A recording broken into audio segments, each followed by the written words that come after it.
ठाकुर जी की भाभी एक लड़की थी जो कृष्ण जी की अनन्य भक्त थी। बचपन से ही श्री कृष्ण भगवान का भजन करती थी, भक्ति करती थी। भक्ति करते करते ही बड़ी हो गई। भगवान की कृपा से उसका विवाह भी श्रीधाम वृंदावन में किसी अच्छे घर में हो गया।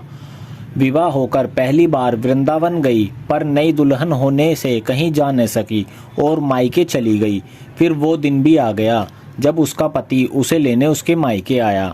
अपने पति के साथ वह फिर वृंदावन पहुंच गई।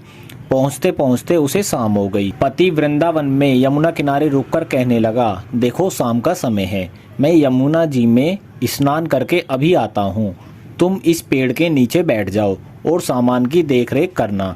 मैं थोड़े ही समय में आ जाऊँगा, यहीं सामने ही हूँ। तुम्हें कुछ लगे तो मुझे आवाज़ दे देना। इतना कहकर पति चला गया और वह लड़की वहीं पर बैठ गई। एक हाथ लंबा घूंघट निकाल रखा था, क्योंकि गांव है, ससुराल है, और वहीं बैठ गई। मन ही मन विचार करने लगी कि देखो ठाकुर जी की कितनी कृपा है। उन्हें मैंने बचपन से भजा है और उनकी कृपा से मेरा विवाह भी श्रीधाम वृंदावन में हो गया। मैं इतने वर्षों से ठाकुर जी को मानती हूँ, परंतु अब तक उनसे कोई रिश्ता नहीं जोड़ा। फिर वह सोचती है, ठाकुर जी की उम्र क्या होगी?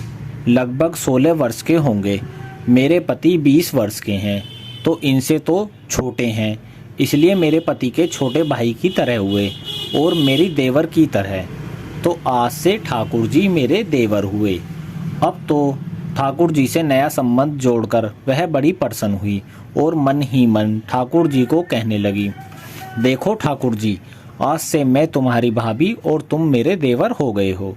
इतना सोच ही रही थी, तभी एक 14-15 वर्ष का बालक आया और उस लड़की से बोला, भाभी भाभी। लड़की अचानक अपने भाव से बाहर आई और सोचने लगी, वृंदावन में तो मैं अभी नई हूँ, ये भाभी कहकर कौन बुला रहा है। नई थी इसलिए घूंघट उठाकर भी नहीं देखा कि गांव के किसी बड़े बूढ़े ने देख लिया तो बड़ी बदनामी होगी। अब वह बालक बार बार कहता, पर वह उत्तर न देती। बालक पास आया और बोला, भाभी नेक, अपना चेहरा तो दिखाइए। अब वह सोचने लगी, अरे ये बालक तो बड़ी जिद कर रहा है, इसलिए कसकर घूंघट पकड़कर बैठ गई कि कहीं घूंघट उठाकर देख न ले।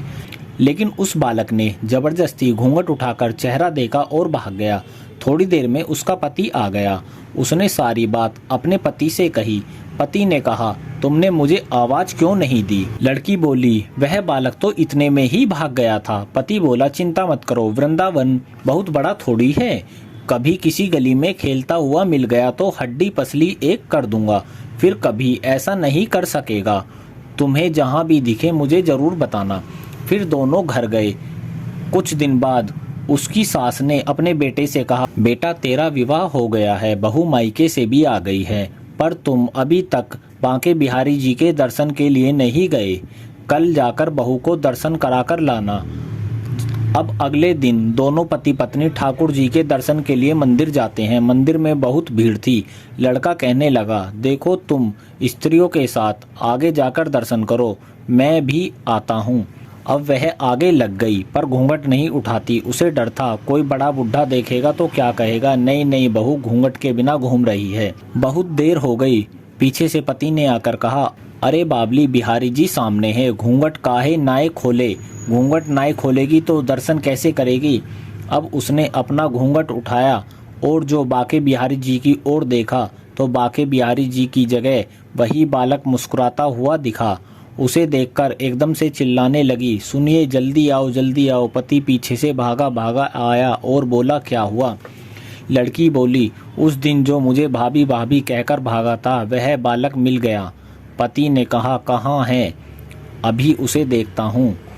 तो ठाकुर जी की ओर इशारा करके बोली, ये रहा, आपके सामने ही तो है। उसके पति ने जो देखा तो अवाक रह गया और वहीं मंदिर में ही अपने पत्नी के चरणों में गिर पड़ा और बोला, तुम धन्य हो, वास्तव में तुम्हारे हृदय में सच्चा भाव ठाकुर जी के प्रति है। मैं इतने वर्षों से वृंदावन में हूँ, मुझे आज तक उनके दर्शन नहीं हुए और तेरा भाव इतना ऊंचा है कि बिहारी जी के तुझे दर्शन हुए।